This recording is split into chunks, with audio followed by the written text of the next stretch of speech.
Hello friends, सबको नमस्ते. So today in this video we will create an object detection web app using multiple models.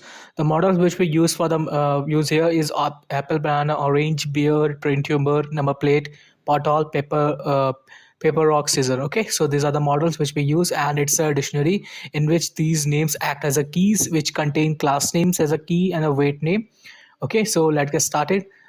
First thing is that the libraries which we use is Streamlit, NumPy, and you can see we have used from models, import models. The models here is you can see the folder name. Then I have created the init folder, which is used for importing the functions from Python files from detection.yolo from detection means from detection folder. Then we have to move to the YOLO detection Python file. Then inside the Python file we have two functions, the detection and draw process, but we use detection as a function for importing, so that's why import detection, and we can easily directly import detection function from there. Okay, now this line, let me first run this so that I can easily explain you what is each line says.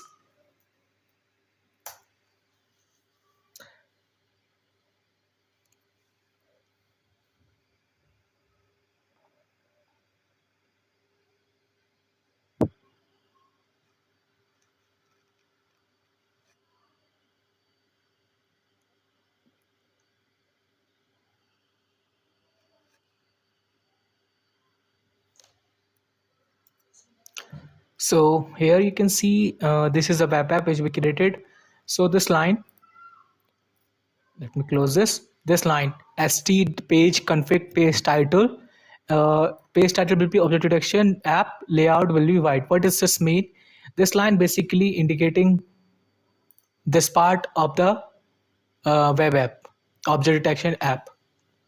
Okay, its layout will be white, page title will be this, and for that we use st.set page config. Now to read the image or to set the background, this to set the background, first we have to read the image. To read the image we have to use this function get base 64 image. First we have to give the image path for the background, then it will read the image into RP format, then it will encode it, and then it will return the encoded image. Okay, so this is the path of the image which we use for the background. Then we to get the encoded image we just use this function and we get the encoded image. After that, after getting the encoded image, we have to use this st.markdown to set the background. For that we have used style. We have also given the style for that. st.app basically here representing the entire app of the Streamlit, and to set the background we use background image URL. This way we can set the background. We also set the CSS for this, size, position, and repeat. Okay, so this way we set the CSS also and set the background image for the web app.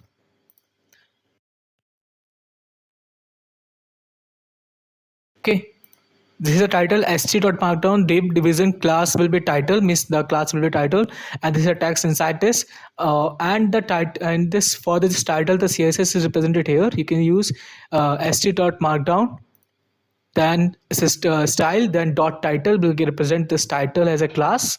Okay, now this is a CSS for that, and this way you can easily create a title for this object detection using pretrained models. Now we have to use this select model down box. For that we have first we have to st.select box select box. Then this is you can say this is a text which we can represent above the box, and these are a list of all the keys. How to get this data.keys, give me this apple, banana, orange, beer, brain, tumor, these are the keys. And after using this whole thing in a list, I will get the list of all the keys. After getting the list, we will use select box, and this will create a download box. And whenever the user click on particular weight file, or you can say particular weight key, that particular name will store in this variable. After that we can say the weight name store in this variable. We can easily fetch the data for it. Just you give the key and you will get that all data related to that particular weight file. All data stored in this, okay, model data. And here data basically this thing, you can see I have already present this data here. Now we have to now we have to create this drop and down file image uploader. For that we use st.file uploader, upload that image, the text which you have to display, then the type of the images which we have allowed, png, jpg and jpeg. Whenever the user select an email and upload image and upload that, that particular file is stored in this variable. Okay, and when this variable get an image, this if statement get activated. If it is not none, we will open that uploaded file. Okay, then convert that into the RGB. After getting this after getting the image, this is a two variable which I will tell you what this mean. Result in a image will be none, or counter will be none. Then this is column 1, column 2 and column 3. What is represented here? See this. Let me first to show the result of that, so that can let me, this is not there.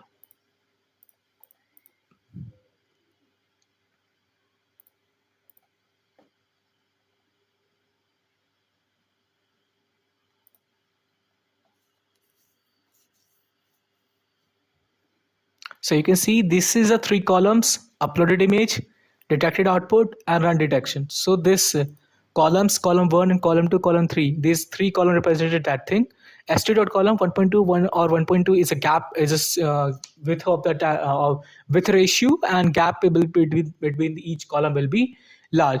For the column 1, we are just uploading the image, means the image which we have uploaded in this file uploader, that image we have to display. For that we use with column 1 st.image, then pass that image, use container width yes, true, caption will be uploaded image. The caption means the text which we want to display just below the image. That's thing. For the column 2, we have to represent one, you can say one button there. So st.button run detection, and we have to add some css for this. So we have added some css st.markdown, you can see style, then as division.st button margin from left will be 30%. So this will be add some margin from the left side.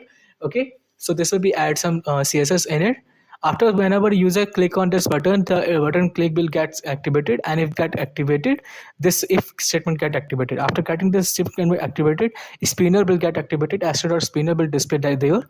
Okay, if it with the text detecting object, and here also I had add some css because I want some margin from the left side. So that's why I have add data text id st spinner and margin 30. So this way you can add some margin from the left side from use for the spinner. After spinner will get activated with st spinner. When this activated, this function is called, in which we pass the parameter image, then the model data means class names. Okay, related to that particular key which is selected by the user, or the model name which is selected by the user, then the color sample which we are passing, and the model data means with the weight name. So ultimately it span compiler went to here, detection with image, class name, color sample, weight. So first thing we have to use, we have to generate the weight path. For generating the weight path, we use this os.path.join, then os path first director name, then comma, then 2 means it will went back to the folder, means from this folder, from detection folder it went back to the weight folder, and from the weight folder it will select which weight we have to select it. So this way we create the weight path. Okay, after getting the weight path, we have to upload it. Okay, and one more thing, that all these models, or we can say all these weight files, are trained on YOLO models. Okay, after getting it, we just pass the image into the model, and we are just passing only a single image, so we can, using a zero index, we can easily fetch the result for it. And after getting it, we have to convert that image into NP array format, because we have read that particular image into using payload format. Using pillow we read that image, so we have to convert it into np error to for the calculation purpose, and to store a bounding box around it, because save it to read image into nd array format. Okay, so whenever after this we pass this whole parameters to the draw boxes function, which return the image with bounding boxes and with a label. Here we pass the image with numpy, then the results which we have fetched the prediction, then the class name, then the color sample. So ultimately it went here.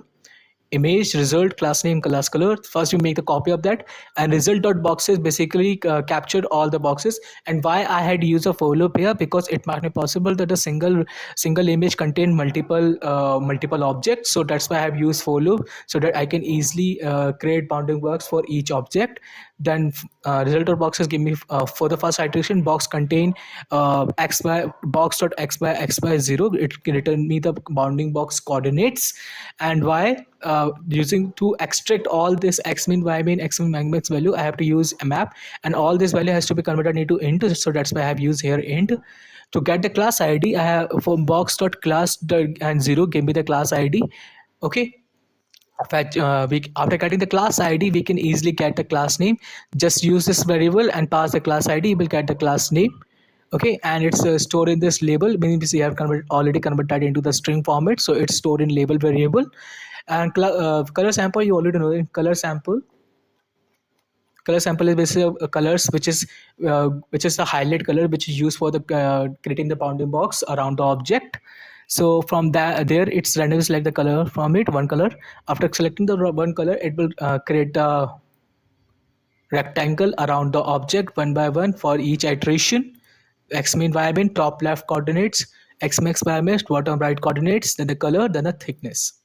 After getting this, we have to put the text. So I want to put the text just above the top left corner of the bounding box. And you know that for the y coordinate, 0, 0 start from the top left coordinates. So to move above, to put the label just above the bottom top left coordinates, to just put text above the top left corner of the bounding box, I have to use. So to put above the top left coordinates of the bounding box, just use -1, so that I can add some gap between the coordinate and the label. Okay, so this is a font. This is a, you can see the scale. This is a color. This is a thickness, and this is a line. Okay, so this way, after putting the text, it return the image with the bounding box and the label. After cutting the bounding box, I have to add some counter, that how but I want to count it in particular image, how many particular object represent. Means suppose I have used apple, banana, orange model. So when I will put this image, I want to count it how many apples are present, how many banana is present, how many orange is present in particular image. So to count that, you can say that all this apple, banana, orange has its own class id. So with the help of the class id, we can easily count that. So first I have to make the list of all the class ids. So I have used for box, you already know, from box in class boxes, result dot boxes give me the box iteration. Okay, you can easily see here. Okay, and after this, box dot class 0 give me the class id. So this is happening, all this happening here, just looping here, looping is start, and box the class id give me this class id, and this class id is stored here, or appended one by one with the each iteration, and we get the list of all the class ids. And to count that particular which class id with how many times a number, one key, one is there, how many zeros there. So this, for that, we have, I already import from collection import counter. It can easily give me that how many particular class id is present. Means it give me that it's basically counter act as a dish. When I will use this counter, it give me, you can say counter give me the dictionary, or either can variable act as a dictionary, counter act as a dictionary with the keys. 0 has a key, 1 has a key, or 2 has a key. Class means class id act as a key, and key will have store the value, means how many particular key, how many particular class id present is there in that particular list. Okay, so it's return the image with bounces and counter.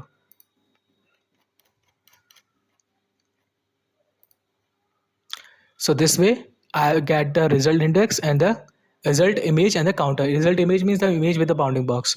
Now if counter is not none, means suppose it might be possible that particular image doesn't have any object, so it might be possible. So if counter is not none, it will display the counter like this. It's add some margin in it. This is a css for that. S style margin left this. Okay, and save 0. And for I in range 0 to length model data class names, st.markdown. Okay, so this thing happening here, this is a for loop. This is a for loop which we produce model.class names. You can see this. If suppose I am talking about first iteration and this I have selected as apple, banana, orange, this class name give me this list. So I'm iterating over each here. Okay, iterating over here 0 to length of the model class names. So I will be 0 here, means 0 for in 0 apple is stored there. So model data class name, so I have first I will print model data class name I, means 0, means for the first iteration model class name 0 apple will print, and apple print, and counter I means 0 is there. For apple, how many apple are present, it gave me that class id. Okay, here I act as a class id for the things. So this way it represent the things. With the css I also added some css here. Okay, and for the column 2 we represent just image. So if result image, see counter is none, result image, these are two variables which I have described above. And if a result image had some value in it, or you can say it's have image, so we can display it. Just use st.image and parray result image, use container with yes true, and this way we display the image with the bounding boxes. So let me give you one example. So this is beer. Now let me select this different model. Let me select pothole, then let me select image for that. Let me select this one. Let me run it.